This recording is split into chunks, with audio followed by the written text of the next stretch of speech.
Vuosia sitten mä törmäsin yhteen YouTube-videoon, missä brittiläinen kundi esitteli suomalaisen tyttöystävänsä esineitä, mitä hän oli ottanut mukaan Suomesta muuttaessaan Englantiin.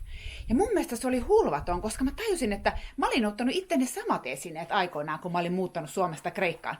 Ja tässä videossa mä halusin käydä läpi vähän näitä esineitä ja erilaisia käytäntöjä Kreikan ja Suomen välillä. Mun nimi on Leena. Tervetuloa tämän videon pariin.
Aikoinaan kun mä tein tämän talon pohjapiirustuksen ja mä annoin sen sitten mun rakennusinsinöörille, joka teki sitten ne viralliset paperit.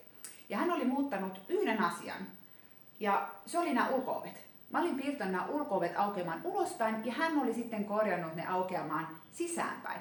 Ja sitten mä tajusin, että niin totta, että Kreikassa ulko-ovet aukeaa aina sisäänpäin ja Suomessa ne aukeaa ulospäin. Ja mä mietin sitten, että mikä on se syy, minkä takia ulko-ovi aukeaa sisään tai ulos. Ja mä mietin, että ainakin Kreikassa usein on kätevä, että sä et avaa sitä ulko-ovea kenenkään niin kuin kasvoille, kenenkään päälle. Suomessahan tietysti aina siis tilaa ulko-oven ulkopuolella. Mutta Kreikassa usein näkee esimerkiksi hotelleissa tai kerrostaloissa, ulko-ovet on ulkona. Ja sitten siinä on vaan semmoinen, on näin rivissä ja sitten on vaan semmoinen tosi kapea käytävä. Ja sitten siinä on vaan se kaide toisessa kolmannessa kerroksessa. Että jos ne ulko-ovet aukeisi ulospäin, niin sitähän helposti voisi vaan tynästä jonkun siitä sen kaiteen yli. Mä mietin sitten, että Suomessahan, kun on tuulikaapit, niin on sitten enemmän tilaa, että se ulko-ovi ei niin kuin aukeisi sinne sisälle, vaan kun se aukeaa ulos, niin sitten on esimerkiksi tuulikaapissa enemmän tilaa. Tai sitten usein näkee joskus, että on laitettu toinen ovi lämmöneristeen takia. Ja sitten tietysti sisempi ovi aukeaa sisäänpäin ja ulko-ovi sitten ulospäin. Tai sitten kerrostaloissa laitetaan toinen ovi äänieristeen takia. Mä joka tapauksessa halusin sitten käydä selvittää tämän asian ja menin katsomaan Googlesta. Kysyin herra Googlelta, että minkä takia ulko-ovet aukeaa ulospäin Suomessa. Ja se syy tulikin vähän yllätyksenä. Se johtuu siitä, että 1700-1800-luvulla oli useampi tapaus joulukirkossa, missä iso väkijoukko oli ahtautunut kaikki yhdessä sinne kirkkoon. Ja ihmisillä on kynttilöitä ja sitten oli tullut tulipalo. Tai joku oli huutanut, kirkko on tulessa. Ja sitten oli syntynyt paniikki. Ja ihmiset, väkimassat oli lähtenyt sitten työntymään niitä ulko-ovia kohden. Ja kirkon ulko-ovet aukeskin sisäänpäin, tuplaovet näin. Niin sitten kun väkijoukko rupesi työntämään, niin ei niitä saanutkaan auki. Ja sinne oli ihmisiä siis kuollut. Ne oli liiskantunut ja talloontunut sinne. Niin sen takia Suomessa oli tehty siis laki, että ulko-ovien täytyy aueta ulospäin. Se on paloturvallisuussyistä. Ja se oli jännä, että näitä joulukirkkotapauksia oli ollut useampia eri puolilla Suomea eri vuosina. Niin siitä johtuu tämä laki Suomessa. Ja tästä samasta syystä suomalaisilla usein käy ulkomailla hassusti, kun he yrittävät avata ulko-ovea ja se aukeekin päinvastaiseen suuntaan. Että yrittää vaikka ulos mentäessä työntää sitä, vaikka sitten se pitäisikin vetää. Ja kuvittelee, että se onkin lukossa. Mä en tiedä, onko teille käynyt, mutta mä muistan, että mulla on ainakin alkuvaiheessa käynyt montakin kertaa näin. Ja sitten sä näet, että siinä on se tarra. Sen takia siinä lukeekin pull, push, että vedä tai työnnä. Ja sitten tulee semmoinen hassu fiilis, että enkö mä osaa operoida ovea. Mutta se johtuu siitä, että se on niin automaatio, kun se on lihasmuistijuttu. Että ei sitä ajattele, se on niin kuin alitajuntajuttu. Ja mä Irlannista sen verran, tämä ei liity Suomeen tai Kreikkaan, mutta kun mä olin Irlannissa lomalla, niin siellähän on siis maalattu sinne, kun sä meet suojatien yli, niin siinä on maalattu, että katso oikealle, look right. Kun se on automaattisesti, vaikka sä tiedät, että on vasemman puolelle liikenne, niin sä automaattisesti, kun sä menet tien yli, niin sä aina katsot vasemmalle, kun autot tuleekin oikealta. Mä luulen, että siellä on ollut aika paljon onnettomuuksia, niin se on hyvä, että ne on maalanneet sen siihen tielle, että muista nyt katsoa sinne oikealle. Ja mä muistan kanssa, että pari kertaa mä vahingossa yritin kiilata itseni kuskin syliin, kun sitten, ai niin, toiselta puolelta. Ja sitten yksi asia, minkä mä oon tuonut Suomesta mukaan tänne Kreikkaan, kun mä muutin aikoinaan, on pussilakanat. Pussilakanat ja peittosetit. Mä en tiedä, mä luulen, että nykyään varmaan Kreikassa kyllä on pussilakanat. Varsinkin mä luulen, että on usein niinku tuplapeitto ja sitten siihen on niinku tommonen pussilakanasetti. Mutta silloin aikoinaan, sanotaan nyt reilu 20 vuotta sitten, mä muistan kun mä tulin Kreikkaan eka, niin silloin oli erikseen aina, että oli ekaksi iso simppeli lakana ja sitten sen päälle peitto. Mä luulen, että edelleenkin hotelleissa on tää sama käytäntö. Ja sitten jos sä pyörit paljon, niin ei ne pysy niinku settinä. Ja mä muistan mun entisen kreikkalaisen poikaystävän äiti, niin hänellä oli tapana laittaa hakaneuloilla se lakana siihen peittoon kiinni. Ja mulla ei ollut hirveän mukava fiilis nukkua yhdessä neulojen kanssa. Niin mä sitten toin mukanani Suomesta pussilakanat ja peitot. Enkä muuten ollut ainoa, koska mä muistan, että mun suomalaiset likkakaverit teki ihan saman. Nekin toi mukana. Ja sitten mitä mä otin Suomesta mukaan, kun muutin, ehdoton Fiskarsin kynsisakset. Kreikkalaiset ne käyttää näitä kynsiklippereitä.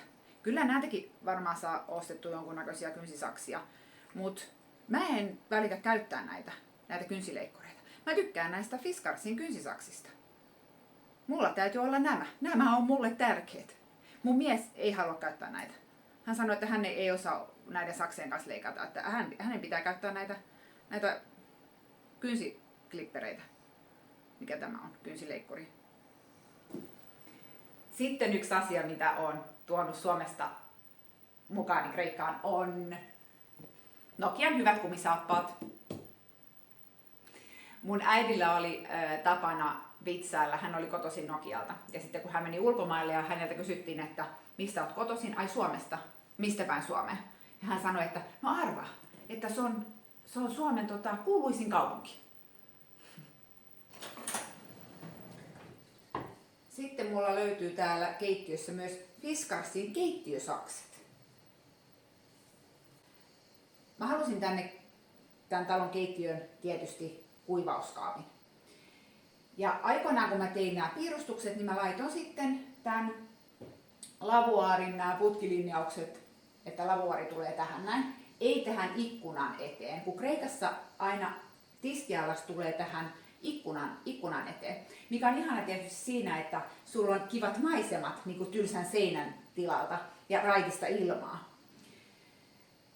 Ja sitten kreikkalaiset laittaa astiat kuivumaan semmoiseen muovitelineeseen, joka tulee tähän tiskialtaan viereen ja laittavat siihen astiat, mutta siihen ei mahdu hirveästi. Ja sitten se jää se vesi aina niin kuin sinne lillumaan sinne pienelle muoviselle tarjottimelle. Ja se on vähän epähygienin vaihtoehto. Et kuivauskaappihan on tietysti siis parempi vaihtoehto. Niin mä halusin ehdottomasti tänne siis kuivauskaapin. No sitten kun tämä talo alkoi valmistumaan ja mä tulin tänne katsomaan ja huomasin, että putkilinjaukset oli laitettu tähän ikkunan kohdalle. Ja mä kysyin sitten mun putkarilta siitä asiasta, että kun piirustuksissa on laitettu tähän. niin hän sanoi, että joo, että mä kysyn sitä rakennusinsinööriltä ja hän sanoi, että joo, tässä on nyt selvästi tullut virhe. Että totta kai ne putkilinjaukset kuuluvat tuohon ikkunan kohdalle, eikä tähän ikkunan viereen. Ja sitten mä sanon, että joo, ei ole virhettä. Ei ole virhettä, että tämä asia täytyy korjata, että mä haluan se tiskialtaan tähän näin nimenomaan. Että tämä on mulle hyvin tärkeä asia. Mun puuseppä, mä pyysin häntä tekemään sitten tämän kuivauskaapin ja hän tuli sitten tämmöisen lopputulokseen. Hän ei ollut aikaisemmin siis tehnyt kuivauskaappia tai nähnyt tai kuullut kuivauskaapista. Mä näytin kyllä hänelle kuvia. Mä oletin, että hän olisi laittanut siis kaapinovet aukeamaan niin kuin nämä muut kaapinovet täällä keittiössä, mutta hän tuli sitten teki tämmöisen designin. Ihan ok, kyllä tämä toimii. Mä en muista, oliko tässä alun perin, tämä toinen oli kans vissi tämmönen lautasia varten tarkoitettu teline.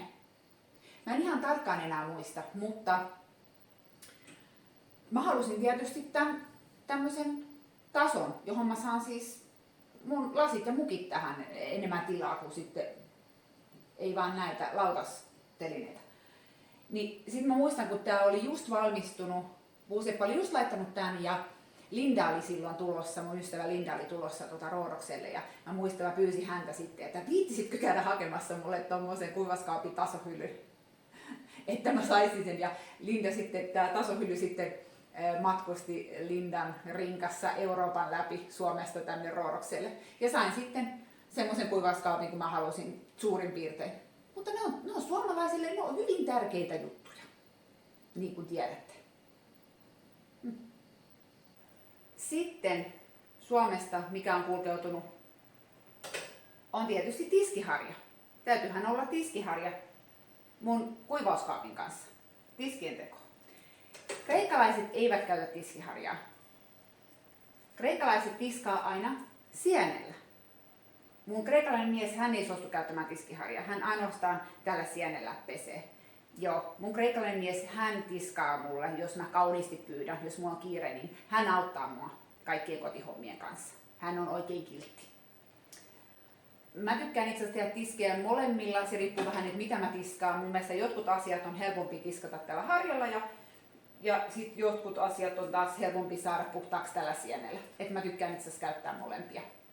Tiskijärjestys on tietysti hyvä se, että sun kädet ei ole niin paljon tuolla vedessä, vaikka mä kyllä nyt käytän noita käsineitä, kun mulla on niin herkkä toi iho.